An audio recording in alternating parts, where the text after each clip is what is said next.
Joining us is Rob Stone, who you can follow on Twitter at Rob Stone on Fox. Rob, Darren Smith in for Rich Eisen. Thank you very much. Yeah, happy to do it, Darren. I'm just strolling with my family in Paris here and standing on one of, I think, 8,000 bridges over the River Seine just for you guys. Well, thank you, and we appreciate that. You're are welcome. kind. The last time we chatted, I believe it was last summer, and you were also on an off day, but you were not with family. You were with Alexi Lawless, and I believe there may or may not have been some vodka involved. Yeah, odds are it was, and usually I am with him. He's my partner on the road in crime at these World Cups. But I love to hear that you guys, have gotten so invested into this tournament. It's one of those entities, one of those properties that has really exploded as of late. And we as Americans still remember '99 and what the U.S. women's team was able to do in that fantastic win and the culmination at the Rose Bowl. But it's the gospel is really spreading now, and it's spreading across Europe. And 7 of the 8 quarterfinalists are European countries, and that's because these countries have decided to invest time, money, resources, coaching into becoming better, strong nations, and it's paying off. And there's definitely a concern that not only is the gap closing with the U.S. women's national team, but that they could be getting lapped here at some point. And I mean that in a good way, because that's just going to make this game stronger and better. But the development in these other countries and what they've done infrastructure-wise is starting to rival and top what the U.S. has. Right. And, Rob, I'm just a casual viewer. I'm not an expert in any capacity. But even going back to 2015, it does seem like the quality is better. You talked about some of the infrastructure in some of these other countries. And I think it's important to point out, these are soccer-crazy countries, So whereas we had a perceived monopoly on the women's game, at least our attitude towards women's soccer was we had a perceived monopoly here. It's sort of starting to feel like countries, Spain, Germany, France, which we'll talk about here in a second, it feels like they've got an amazing opportunity. Those objects in the mirror are a lot closer than they appear. Oh, 100%. You can throw Italy into that conversation as well, as they were able to move on to the round of 8. So it is spreading, and it's interesting how it spreads in different places. The U.S. setup is unique because it's the women who've had the success right from the outset. So many people associate American soccer with the success of this U.S. women's national team, where if you're talking Italy or you're talking Spain or the Netherlands, it's clearly around the men's program and what they do at European championships or what they do at the World Cup. So there's been this inherent bias against the women's game because the men have done so well. And this is what they are programmed to watch and see and expect and accept. But now some of these nations have hit a speed bump. If you talk about Italy and the Netherlands, their national teams have had some struggles, not at the World Cup like the U.S.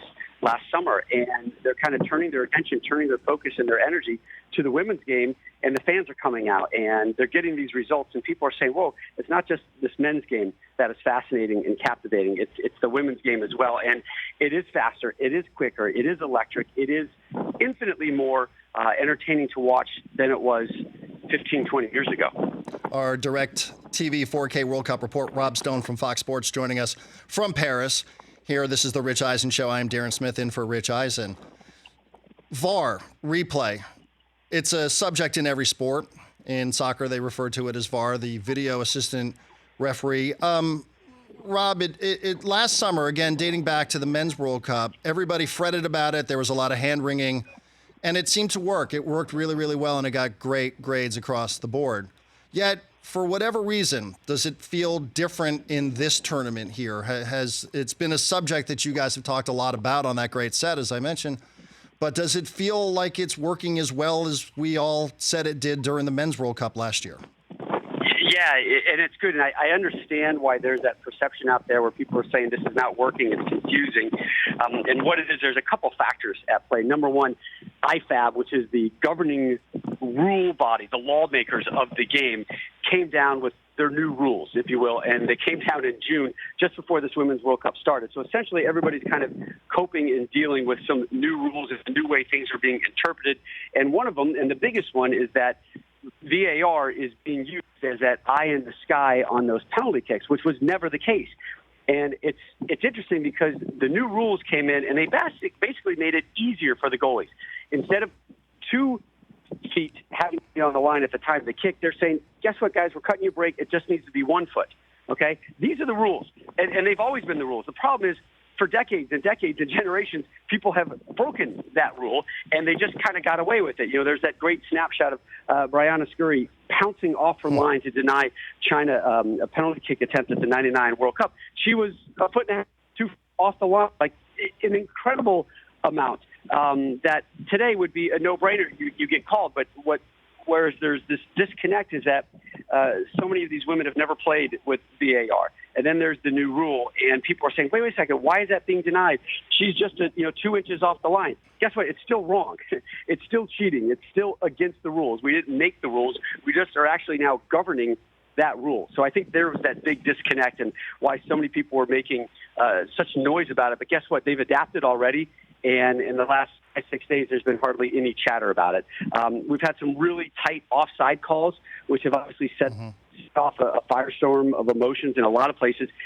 For the most part, I think the rate is like 99-point-something% that they are getting things correct and right. So VAR is working.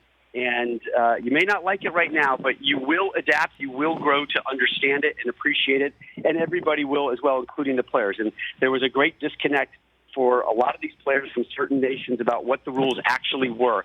And when they sit down and they reread the laws and they're re-reminded how they should be playing under these circumstances, they'll realize that they were wrong and the eye in the sky, VAR, got it right. And whether we're talking about international soccer here or something that's been discussed on this show with instant replay in the NFL, and Rob, you obviously work in college football, we're not going backwards. We're not going in reverse when it comes to technology and video replay. So it's up to the players and the coaches and everybody else to adjust to it, even if there might be a better way to do it.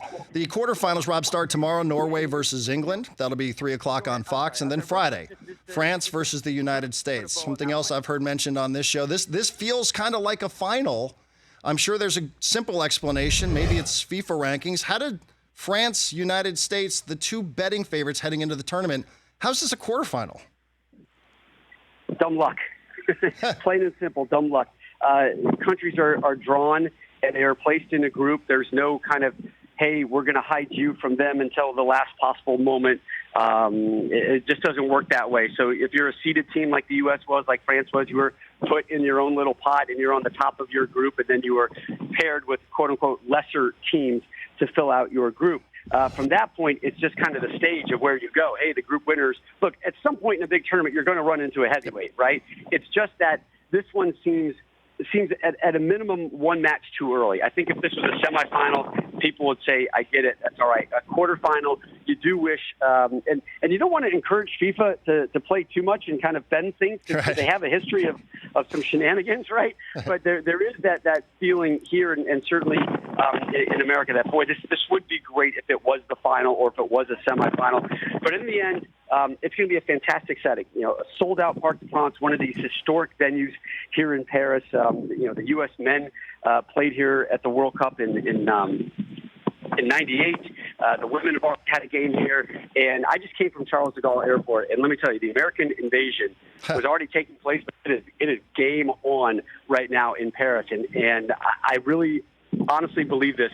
I don't think France is going to feel like they're the home team Friday, 2 Eastern on Fox. I think at a minimum, they're going to say it's 50-50, and it wouldn't surprise me in the least if there's more American fans there than French. Wow. Interesting, especially in the host nation as well. Rob Stone from Fox Sports joining us, the DirecTV 4K World Cup report on The Rich Eisen Show. I am Darren Smith. So are you holding tickets? I mean, we've read about $11,000, $6,000, $5,000. I mean, if you walk around in Paris as you are doing right now, do you know that there's a World Cup quarterfinal coming up? I mean, and you mentioned Charles de Gaulle Airport. The ticket pricing is just through the roof. And that's that's one of the few frustrating parts about this World Cup, and we've heard similar stories from those of our colleagues who've traveled around the country, is that you're here. Like my wife and my 4 kids are with me right now. We're walking right by the Eiffel Tower. You have no clue that a World Cup is going on right now. There's no signage. There's no soccer balls in the windows and jerseys and this and that. It just happens to be here, and that's a shame. And FIFA and the local organization committee, they need to change that. But you would not know that when you get to the stadium and particularly when you get there Friday. And yes, I bought 5 tickets for this game because it was one of those convenient games, and I think that's why there's going to be so many American fans there. School is out. I want to go watch the World Cup. Who knows who's going to play, right? Because you're just if the U.S. came in second, they'd be on the other side of the bracket. They'd be in other places. So a lot of people, I think, chose Paris as their starting point, and this was a game that they could come to, and they could watch a game in Paris, and it was super convenient. That's why I think you're going to see this tremendous influx of American fans at this one. We heard the 2 goals from Megan Rapinoe, the 2 penalty kicks against Spain in the previous round on Monday. Megan Rapinoe, and I quote, and I won't give the full quote out here because this is a family show, as I've been told, to expect an S-show circus. We all know what S-show circus means. I think, Rob, what is an S-show circus, and is that what you're expecting on Friday in Paris? I am expecting that, and what that is it's